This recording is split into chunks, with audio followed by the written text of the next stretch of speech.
Gujarat Adani institute of medical સાયન્સીસના internee છાત્રોએ hostel fee વધુ હોવા સહિતના અનેક મુદ્દે આજે હડતાલ પાડી સૂત્રોચ્ચાર કર્યા હતા।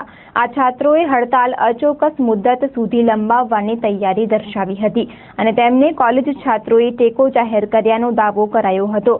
તો ડીન સહિત વ્યવસ્થાપક મંડળે બધી કાર્યવાહી નિયમ અને અગાઉથી વાલીઓને પણ જાણ હોવા પ્રમાણે થતી હોવાની સ્પષ્ટતા કરી હતી। આ મુદ્દે અદાણી હેલ્થકેરના અમદાવાદના વડા Pankajbhai Doshi, medical director doctor Rao, DNH Agravat, એપિડેમિકના સોરેન ગાંધી સાથે ચર્ચા કરવા જતા ધમકાવાયા હતા। વ્યવસ્થાપક મંડળ અને ડીન દ્વારા આ બાબતે ખુલાસો કરાયો કે ગયા વર્ષે પોલિસી ન હોતા નિયમો બનાવાયા છે અને તેની 4 મહિના પહેલા જાણ કરાઈ છે।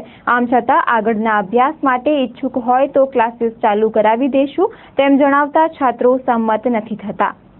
અમે Gujarat Adani institute of medical સાયન્સીસમાં અભ્યાસ કરીએ છીએ। અમારો મુખ્ય મુદ્દો આ હડતાલ પાડવાનો એક જ છે કે ગયા વર્ષે 2009 બેચ જેને 3000 રૂપિયા સ્ટાઇપેન્ડ મળતું હતું અને એમને હોસ્ટેલ પણ ફ્રી મળતી હતી, આ વર્ષે એમને નિયમ બદલીને એવું વધારાનું કહ્યું કે 3000 રૂપિયા સ્ટાઇપેન્ડ મળશે પણ તમારે 26000 રૂપિયા હોસ્ટેલ ફી ભરવી પડશે। અમારી માંગ એવી છે કે 26000 રૂપિયા જે હોસ્ટેલ ફી છે એ નાબૂદ કરવામાં આવે અને અમને 2010ની બેચથી માંડીને અત્યાર સુધી જેટલી બેચો આવી અને આવનારી જેટલી બેચો આવવાની છે એ બધાને હોસ્ટેલ ફ્રી આપવામાં આવે। અચોક્કસ મુદતની હડતાળ છે એટલે આ બધું કરવામાં તો મેનેજમેન્ટ, સિનિયર મેનેજમેન્ટનો મોટામાં મોટો હાથ છે।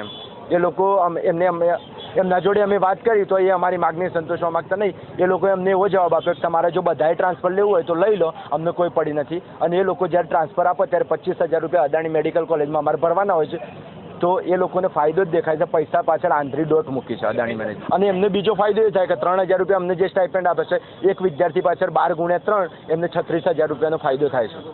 અમે રજૂઆત કરી છે doctor Dnyaneshwar Rao, medical director, doctor Soren Gandhi, doctor Pankaj Doshi જે હેલ્થ ડિપાર્ટમેન્ટ હેલ્થ સર્વિસીસ છે એમના હેડ છે, અને ડૉક્ટર H અગ્રવાલ ડીન સાહેબને અમે કરીશું। એ લોકોની કોઈ માગણી સંતોષવાની, તમારે જે કરવું એ કરો, અમે જોઈ લઈશું એવો જવાબ આપે છે।